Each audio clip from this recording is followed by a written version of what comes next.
Alors vous savez, quand on prend l'homme, chaque homme, à l'intérieur de chaque homme, il y a deux arbres. Deux arbres.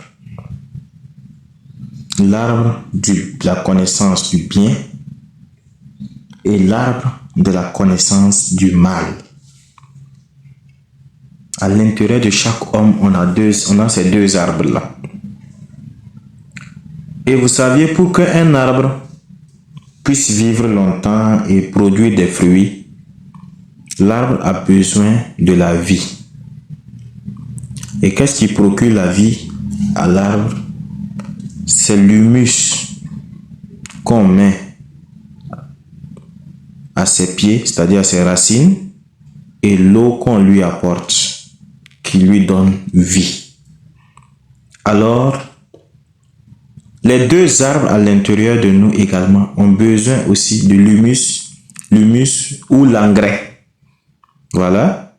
Et ces deux arbres également ont besoin d'être arrosés. Donc, l'arbre qui sera le plus arrosé et qui recevra le plus d'engrais, c'est cet arbre-là qui va grandir en nous, s'enraciner fortement et donner des fruits dans le futur. Nous avons vu que l'arbre de la connaissance du mal, c'est ce qui nous amène à produire tout ce qui est mauvais. Son fruit là, c'est reconnu par son fruit. L'arbre est reconnu par son fruit. Nous allons voir que ces fruits sont mauvais. Les fruits de ce qui est mauvais, c'est la malédiction. C'est le fruit en fait de la désobéissance. L'arbre mauvais, l'arbre du mal, c'est la désobéissance. C'est tout ce qui n'est pas bon. C'est le péché. C'est la désobéissance. C'est la malédiction. Et là, nous avons vu ça dans Genèse. Voilà. Donc, l'homme a nourri, a arrosé l'arbre du mal qui était en lui. Ça a grandi et ça a donné du fruit. Et ce fruit-là, c'était la malédiction. On a chassé l'homme du désert et du jardin d'Éden. Et Dieu a repris, il a repris son esprit. Donc, l'esprit de Dieu n'était plus avec l'homme. Donc, l'homme était maintenant avec son propre esprit. Et voilà pourquoi il errait dans le monde en cherchant encore ce Dieu qui n'est plus en lui. Et c'est là, il va aller commencer à adorer les arbres, adorer les montagnes, les collines, les cailloux. Parce qu'en fait, il a à l'intérieur de lui la racine. Il a à l'intérieur de lui la racine de l'arbre du bien. Donc maintenant, il faut qu'il arrose en fait cet arbre du bien là, pour que ça puisse donner également des fruits. Voilà pourquoi à l'intérieur de toi, si c'est l'arbre du mal que tu arroses, tu verras que tes fruits que tu vas donner, ce n'est que du mauvais.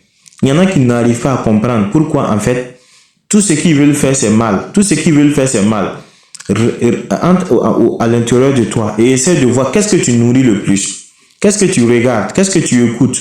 Si tu ne fais qu'écouter ce qui est mauvais, tu ne fais que regarder ce qui est mauvais. Mais c'est ce qui va bien sûr sortir de toi. Parce que Jésus lui-même l'a dit, ce qui sort de notre bouche, c'est ce qui est dangereux. Ce n'est pas ce qui entre. Parce que ce qui sort de notre bouche vient directement de notre cœur. Et c'est ce qui nourrit l'arbre qui est les deux arbres qui sont en nous. Voilà pourquoi, si tu refuses de nourrir l'arbre du mal va mourir. Et tu arroses en ce moment l'arbre du bien par les actes qui sont bons, les bonnes œuvres, par la paix, la joie, et tout ce qui s'ensuit comme bonté. Voilà, tu es bon avec tout le monde. En ce moment, tu vas faire grandir l'arbre du bien en toi. Et tu vas produire des fruits qui sont bons, des bons fruits. Et tout le monde verra les bons fruits qui seront en toi. Et c'est là qu'on t'attend. Donc, je t'invite tout simplement à rentrer en toi et d'arroser le bon arbre, l'arbre du bien. arrose l'arbre du bien qui est en toi et laisse cet arbre grandir pour donner du fruit au monde entier. Car tu as cet arbre du bien en toi.